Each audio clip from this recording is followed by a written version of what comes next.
Batu belah, batu betangkup.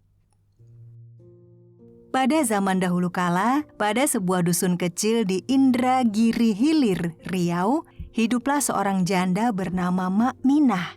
Sejak suaminya meninggal dunia, Mak Minah harus menanggung beban hidup seorang diri. Ia tinggal di rumah sederhana beratapkan rumbai bersama ketiga anaknya, yaitu Diang, Utuh, serta Ucin. Diang, anak sulungnya, merupakan gadis muda yang cantik, tapi keras kepala dan mudah tersinggung. Sementara itu, Utuh dan Ucin adalah dua anak lelakinya, dan mereka lebih parah lagi. Mereka nakal, malas, dan selalu mencari alasan untuk tidak membantu ibunya. Setiap pagi, sebelum matahari naik tinggi, Mak Minah sudah bangun. Ia selalu berjalan ke hutan di pinggiran dusun, membawa sebilah parang tumpul serta keranjang anyaman bambu di punggungnya. Tangannya yang sudah mulai lelah memunguti ranting, memotong batang kering, lalu mengikatnya menjadi tumpukan kayu bakar sehingga bisa dijualnya di pasar. Panas matahari di atasnya tidak pernah menghalangi langkahnya, peluh membasahi wajahnya. Tapi Mak Minah tidak pernah mengeluh. Yang ia pikirkan hanyalah bagaimana anak-anaknya bisa makan hari itu. Sementara itu, ketiga anaknya, mereka justru sibuk bermain di tepian sungai. Mereka tertawa-tawa, berlari-larian, dan saling memercikan air tanpa peduli ibunya yang bekerja keras. Utuh, Ucin, pulanglah dulu kalian, Nak. Hari sudah tinggi. Bantulah makmu ini menyiapkan kayu. Sebentar lagi lah, Mak. Ini masih seru, Mak. Iya, Mak. Nanti sajalah.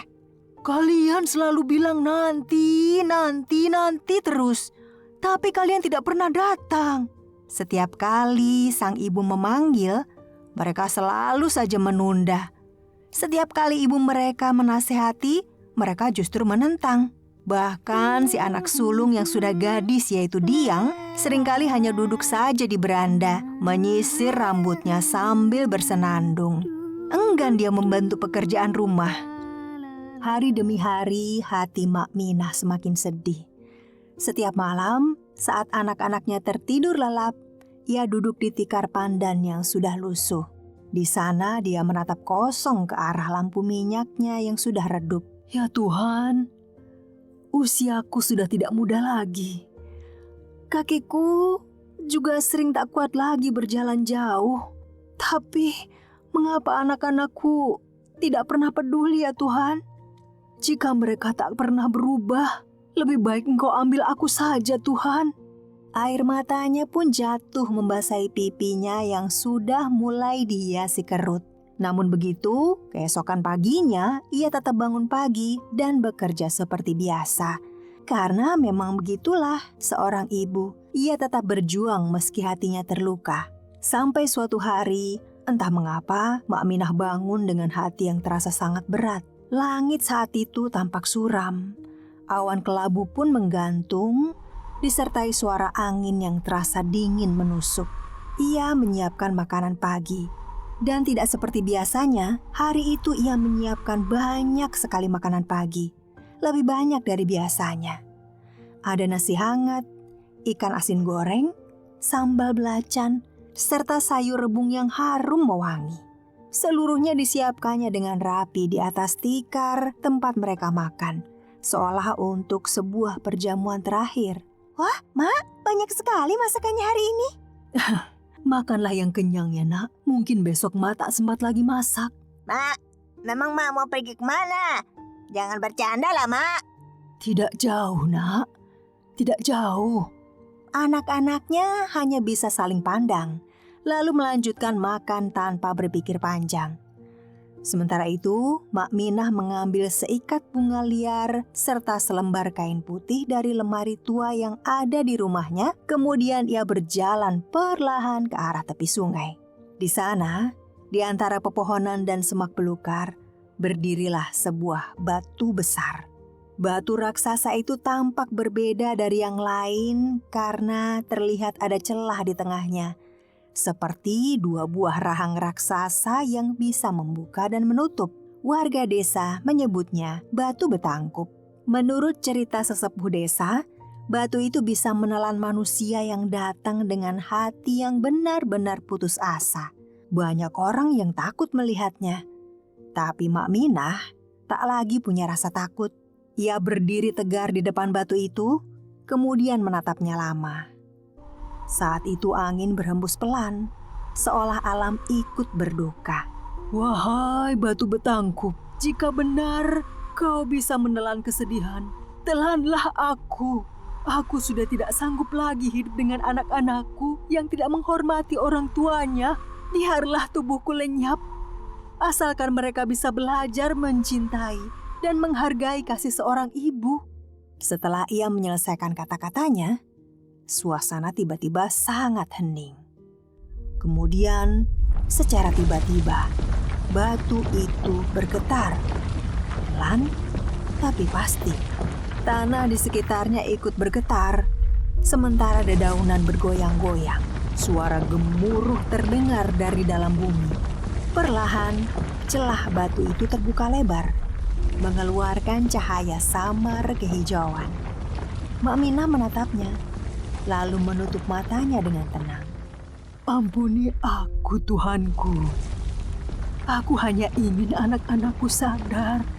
Dalam sekejap, batu itu akhirnya menelan tubuhnya bulat-bulat. Yang tersisa hanyalah sehelai rambut putih yang terjepit di celah batu.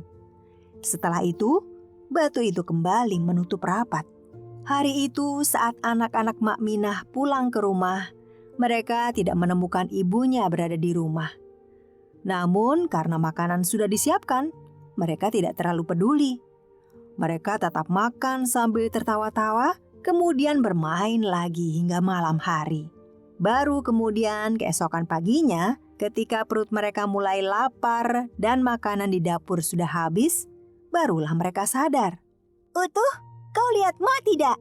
Tidak, tadi pagi aku pikir dia ke pasar. Tapi biasanya Mak pulang sebelum siang. Kenapa belum pulang juga ya? Mereka mulai mencari ke seluruh penjuru kampung.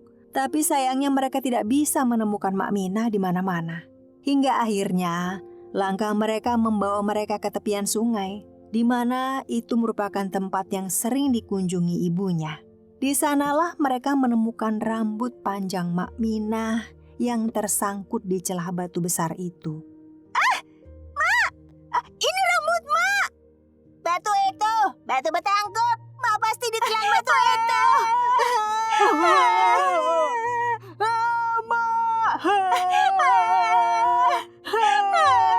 Wahai batu betangkup, keluarkan mak kami. Kami butuh dia. Kalian hanya membutuhkan ibu kalian ketika lapar saja. Saat yang ada di samping kalian, kalian tidak pernah menyayanginya. Tangisan mereka menggema di antara pepohonan. Kami menyesal. Kami berjanji akan berubah. Kami akan menyayangi mak kami. Tolong batu betangkup. Tolonglah. Keluarkan mak kami. Batu itu terdiam sejenak. Lalu, secara perlahan ia terbuka. Sinar lembut keluar dari dalamnya dan perlahan tubuh Mak Minah muncul kembali. Lemah, tetapi ia masih hidup. Anak-anaknya berlarian memeluk ibunya. Mereka menangis terseduh-seduh, memohon ampun. Ampuni kami, Mak. Ampuni kami. Hari-hari berikutnya berjalan penuh kebahagiaan. Anak-anak itu kini rajin membantu ibunya bekerja, entah itu memikul kayu, menimba air, maupun pekerjaan rumah lainnya. Dan mereka selalu patuh. Mak Minah tersenyum bahagia. Ia mengira doanya telah dikabulkan. Namun sayangnya, kebahagiaan itu tidak berlangsung lama. Lama-kelamaan, ketiga anak itu kembali ke sifat lama mereka. Kembali malas, lebih suka bermain, dan mulai melupakan ibunya. Sudah sangat jarang lagi mereka membantu ibunya. Mak Minah lagi-lagi kembali sendirian memikul beban hidup tanpa bantuan. Hingga kemudian pada suatu sore, ketika langit berwarna oranye keemasan, disertai suara burung pulang ke sarang, Mak Minah lagi-lagi kembali melangkah ke tepi sungai, berdiri di depan batu betangkup. Ia berdiri di depan batu itu untuk terakhir kalinya. Matanya menatap dalam, wajahnya tenang tanpa air mata. Wahai batu betangkup, kali ini aku datang tanpa harapan. Aku sudah mencoba, tapi rupanya mereka tidak pernah mau berubah. Telanlah aku, dan jangan kembalikan aku lagi. Batu itu seolah mengenali suaranya. Getaran batu itu kembali terdengar. Namun kali ini lebih kuat. Celah batu kembali terbuka, dan dalam sekejap tubuh Mak Minah lenyap tertelan batu itu. Ketika malam datang, anak-anaknya baru menyadari ibunya kembali menghilang. Mereka berlari ke tepi sungai dengan wajah penuh panik. Batu betangkup, tolong keluarkan mak kami lagi, Batu, tolong. Kami benar-benar menyesal kali ini, batu betangkup. Tolonglah keluarkan mak kami. Sekali ini kami benar-benar berjanji, Batu betangkup. Kami tak akan melupakan mak kami lagi. Tapi batu itu tidak bergeming. Suara yang berat keluar dari dalamnya, menggema bagai guntur. Kalian anak-anak durhaka, penyesalan kalian sudah terlambat. Kasih seorang ibu telah kalian sia-siakan. Kini, rasakan akibatnya. Tanah berguncang hebat, udara berdesir keras. Sebelum mereka bertiga sempat melarikan diri, celah batu itu terbuka lebar dan seketika menelan anak-anak itu sekaligus. Setelah itu, batu betangkup tenggelam ke dalam bumi, meninggalkan lubang besar yang perlahan tertutup tanah dan rerumputan. Sejak hari itu, batu itu tidak pernah muncul lagi. Namun, hingga kini, warga di Indragiri Hilir masih mengenang kisah itu. Mereka masih meyakini bahwa pada malam-malam tertentu, jika ada warga yang berdiri di tepi sungai yang sunyi, kadang terdengar suara tangis lirih seorang ibu dan bisikan pelan memanggil nama anak-anaknya. Tiang, Utuh, Ucin.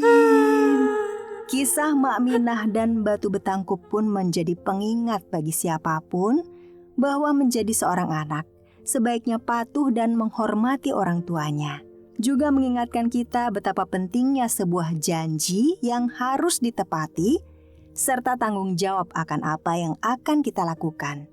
Jangan sampai ada penyesalan yang biasanya datang belakangan. Terima kasih buat kalian yang sudah mengikuti kisah ini. Jangan lupa like-nya ya, share, dan tentunya subscribe dan follow Cerita Gantari. Sampai jumpa pada kisah berikutnya.